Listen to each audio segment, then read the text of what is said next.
Hey guys, in this video, I will show you how to share Blink camera access with family. Alright, let's begin. First, take your family member's phone and open the App Store. Download the Blink Home Monitor app on their device. Once the app is installed, open it. Now, do not create a new account. This step is important. Instead, log in using your existing Blink email address and password. After tapping Sign In, Blink will send a verification PIN code to your registered phone number. Check your messages, copy the code, and enter it on their phone to complete the login process. Once logged in, your family member will have full access.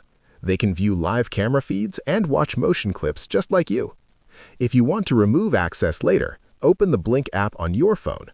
Go to Settings, then Account and Privacy, and tap Manage Mobile Devices. Select the device and remove it. So that's basically how you can share Blink camera access with family.